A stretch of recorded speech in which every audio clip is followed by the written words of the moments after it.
Baik, bismillahirrahmanirrahim. Assalamualaikum warahmatullahi wabarakatuh. Mari kita lanjutkan perkuliahan kita. Topik perkuliahan kali ini adalah peringkat jabatan. Materi ini saya dapatkan dari internet dengan sumbernya adalah sebagai berikut.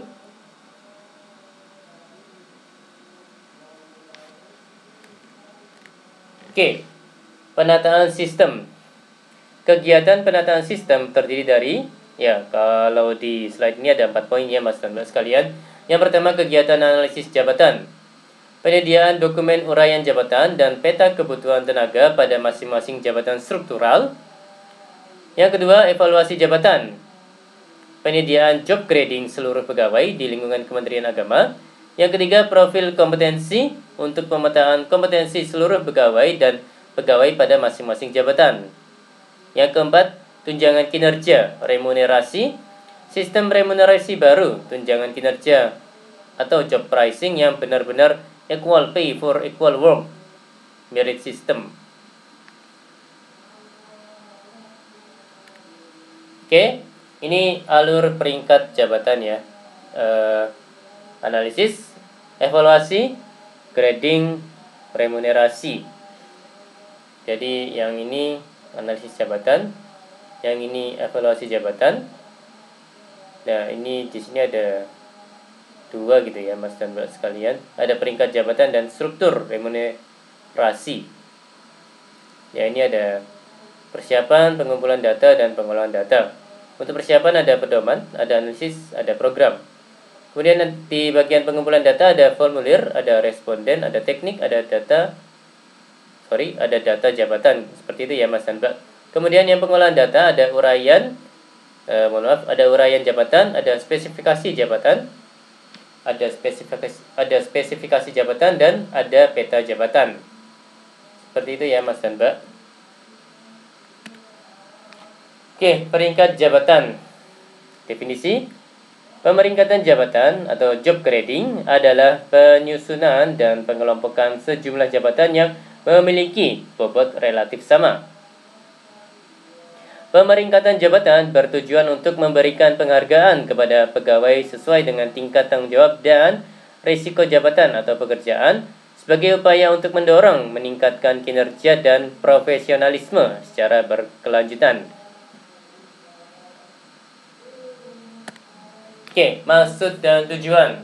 Maksudnya, untuk memberikan penghargaan kepada pegawai sesuai dengan tingkat tanggung jawab dan risiko jabatan atau pekerjaan. Pemberian penghargaan ini dinyatakan dalam bentuk tunjangan khusus. Tujuannya adalah untuk mewujudkan penghasilan yang setara dengan tanggung jawab yang diemban suatu jabatan. Equal pay for equal work. Oke, ini faktor dalam pemeringkatan jabatan. Jadi yang di tengah ini ada job profile ya Mas dan Mbak sekalian. Kemudian ada 3 kotak. Yang kotak merah berwarna input, know-how. Kemudian ada kotak berwarna hijau, yakni output, accountability. Kemudian ada kotak berwarna biru, proses stroke out, proses stroke put, ya ini problem solving. Jadi garisnya hubungannya tidak searah saja. Jadi bolak-balik seperti itu ya Mas dan Mbak ya. Dilihat dari panahnya. Nah, ini input dan proses throughput problem solving menuju ke input know-how. Begitu juga dengan sebaliknya ya Mas dan Mbak ya. Dan ya, ini juga panahnya bolak-balik seperti itu. Ini juga panahnya bolak-balik ya Mas dan Mbak sekalian.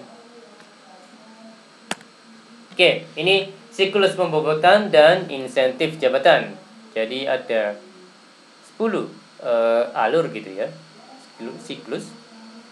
Jadi ada 10 poin dalam siklus ini gitu ya Mas dan Mbak ya. Yang pertama, inventarisasi kebijakan dan masalah. Yang kedua, review strategi dan kebijakan. Yang ketiga, pengumpulan informasi jabatan. Yang keempat, verifikasi informasi jabatan. Yang kelima, pembobotan jabatan. Yang kelima, pembobotan jabatan. Yang keenam, penetapan peringkat jabatan. Yang ketujuh, pengusulan besaran insentif. Yang kedelapan, dampak ke RKA KL TIPA DIPA. Kemudian yang kesembilan, revisi RKA KL TIPA DIPA. Kemudian yang 10, penerapan untuk orang per orang. Nah, saya tidak tahu apakah setelah nomor 10 ini akan kembali ke 1 atau tidak ya Mas dan Mbak ya. Karena ya, kalau bicara tentang siklus ya akan kembali ya Mas dan Mbak. Ya. Semoga saya tidak salah. Oke, ini prinsip pemeringkatan ya. Ada beberapa prinsip Mas dan Mbak sekalian. Ada memilah dan mengelola informasi ke dalam format uraian jabatan yang telah ditentukan. Kemudian ada prinsip evaluasi jabatan dan prestasi individu. Kemudian ada sumber analisis adalah fakta berdasarkan tusi dalam struktur organisasi. Kemudian penghargaan atas tanggung jawab pekerjaan, ada akomodatif atas perbedaan tanggung jawab pekerjaan, dan ada prinsip sebagai dasar pola mutasi perencanaan karir secara profesional.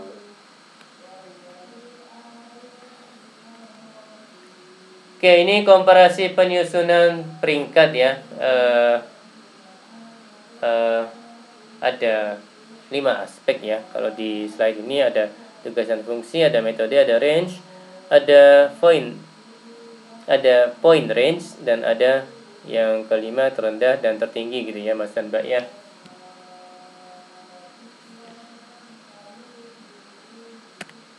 Oke, ini job base versus individual performance base. Jadi di tahun 2011 ini job base, poin-poinnya memberikan penghargaan kepada pegawai sesuai dengan tingkat tanggung jawab dan risiko jabatan atau pekerjaan. Kemudian poin lainnya, mengakomodasi perbedaan tanggung jawab pekerjaan satu dengan lainnya. Poin lainnya, berprinsip flat, limited, and constant. Seperti itu ya Mas Tanda. Sedangkan di tahun 2012, ini performance base, poin-poinnya, memberikan penghargaan tidak hanya berdasarkan tingkat tanggung jawab dan risiko jabatan atau pekerjaan, namun juga berdasar pada kinerja.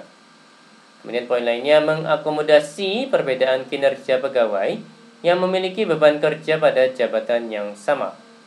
Kemudian ada poin memperhatikan akselerasi, kompetensi, empiris, dan talent management. Kemudian ada poin berprinsip berakselerasi dan fluktuatif.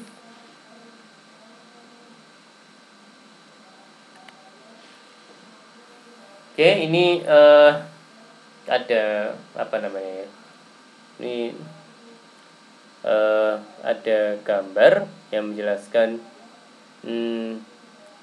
mungkin urutan-urutan ya Mas dan Mbak ya. Jadi ada job description, kemudian ini mengarah ke job analysis, ini mengarah ke job evaluation, kemudian mengarah ke job classification, kemudian mengarah ke job grading, kemudian mengarah ke job pricing. Jadi seperti itu ya Mas dan Mbak ya.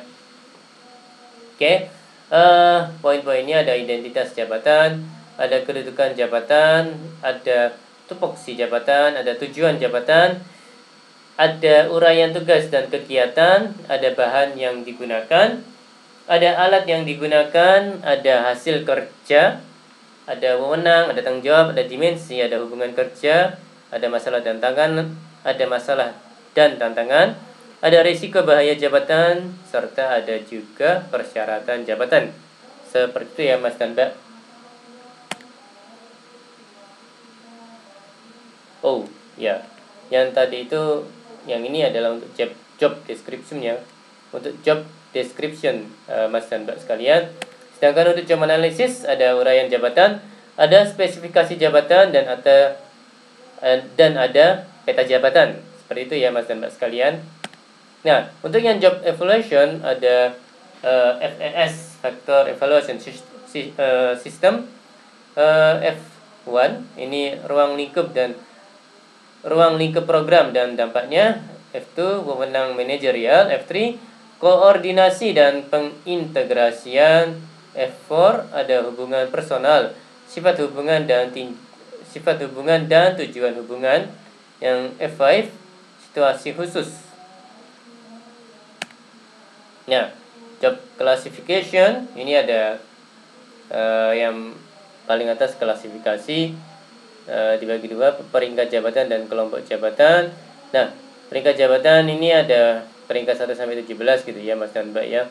Kemudian kelompok jabatan ada manajerial, ada non manajerial. Nah, yang manajerial ada eselon 1 sampai 4. Yang non manajerial ada fungsional khusus atau tertentu dan ada fungsional umum. Seperti itu ya Mas dan Mbak sekalian. Oke, ini job grading. Ya, kalau di sini rentang bobot jabatan 100 hingga 1000.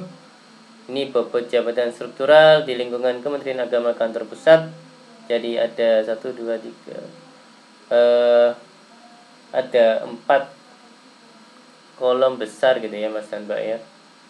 Yang kolom pertama ini nomor, yang kolom kedua peringkat, yang ketiga ini kelompok jabatan, yang kolom keempat ini kisaran bobot, ada minimal ada maksimal. Seperti itu ya Mas dan Mbak sekalian. Nah, ini job pricing ya. Di sini Mas dan Mbak bisa melihat untuk Kementerian Agama ada eselon 1 2 3 4. Kemudian bawahnya ada pelaksana. Nah, ini peringkatnya ya. Yang paling tinggi 18, yang paling rendah 1. Nominalnya ini yang paling atas 41.550.000. Nah, ini yang paling bawah 1.330.000. Seperti itu ya. Seperti itu ya Mas dan Mbak sekalian.